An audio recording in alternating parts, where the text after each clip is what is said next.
Senhora presidente, como todos sabem, prezado Zé Rocha, Soraya, semana passada a minha esposa foi vítima de um ataque covarde para tentar atingir o presidente Bolsonaro.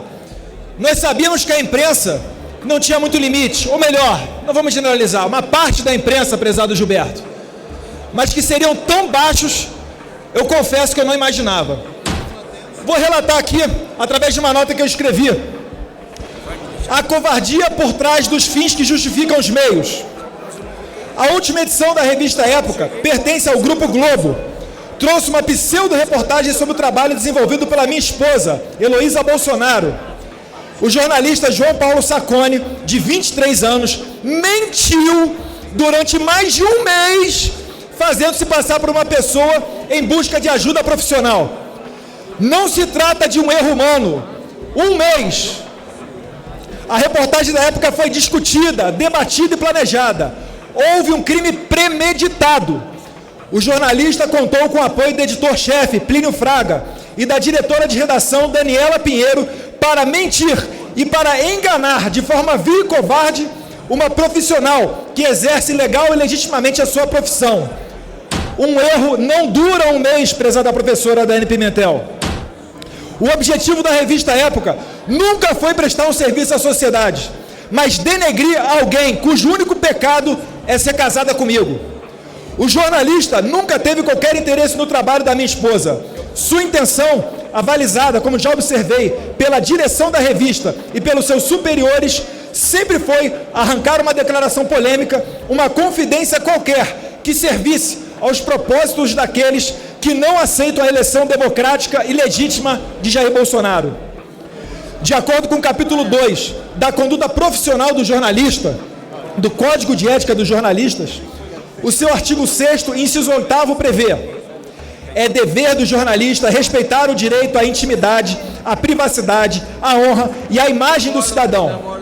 Em seu capítulo 3º, da responsabilidade profissional do jornalista, diz o Código de Ética, em seu artigo 11, o jornalista não pode divulgar informações obtidas de maneira inadequada, por exemplo, com o uso de identidades falsas, câmeras escondidas ou microfones ocultos, salvo em caso de incontestável interesse público e quando esgotada todas as outras possibilidades de apuração.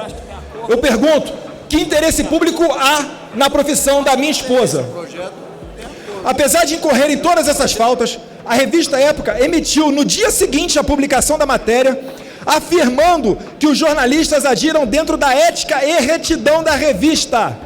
E somente agora, 5 dias após os fatos, a revista emite nota dizendo-se equivocada, pois Heloísa leva uma vida discreta e não pode ser considerada uma figura pública. Nas palavras da revista, prezada deputada Manato, abre aspas, foi um erro de interpretação que só com a repercussão negativa da reportagem se tornou evidente para a revista. Fecha aspas. Não conseguiram prever que estavam fazendo uma canalice com a minha esposa. Além disso, não houve solidariedade, prezada presidente Soraya, dos grupos feministas com a minha esposa. Imaginemos a seguinte situação: você está na sua casa, recebe em sua porta uma pessoa que se identifica como policial. A pessoa tem identidade, usa uniforme, que por uma razão qualquer informa que precisa conferir alguma coisa dentro da sua residência. Você, uma pessoa de boa fé, permite a entrada e conduz a autoridade, que de repente é um marginal que lhe sequestra os seus filhos dentro da sua própria casa e lhe rouba os seus bens. O nosso sentimento foi semelhante.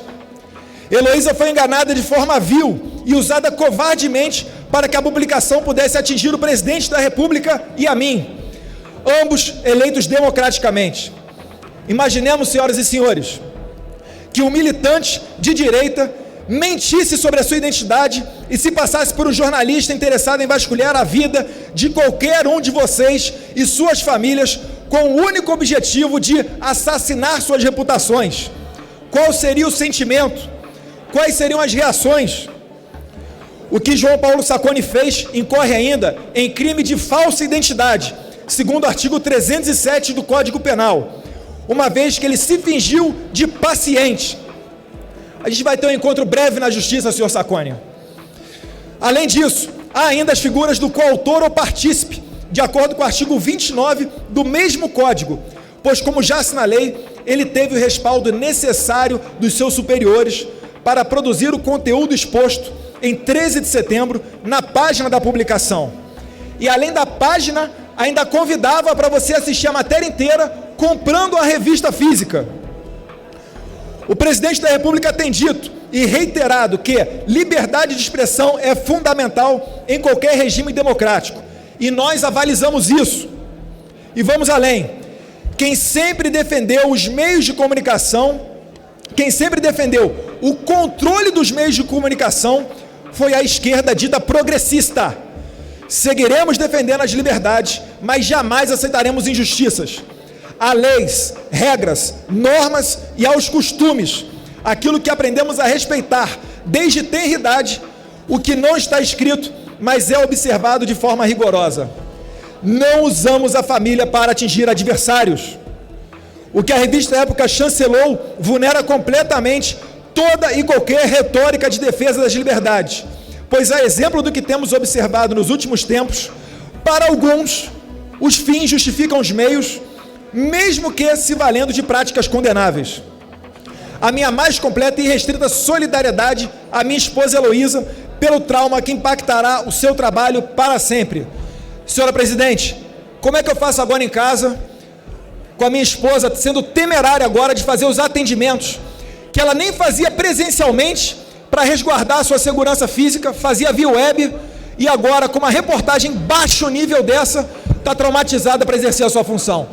Então, eu tenho encontro não só com o jornalista João Sacconi, mas também com o senhor Plínio Fraga, editor-chefe da revista Época, e com a senhora Daniela Pinheiro, diretora de redação da revista Época. Isso não foi um engano. Não é possível que após 5 sessões, um mês inteiro, discutindo a matéria, lançando para a web, chamando para comprar a revista impressa, vocês venham publicamente dizer que foi um equívoco, foi uma canalice. Não contem com a minha paciência para casos como esse, e que sirva de exemplo a todos aqueles que queiram sair da regra do jogo. Nos atacar aqui, deputado Gilberto, a gente aceita, a gente sabe como é que é a regra do jogo. Raramente, coisa raríssima é processar algum jornalista, mas esse caso foge a qualquer tipo de regra. Muito obrigado, presidente. Valeu, pessoal. Obrigado aí.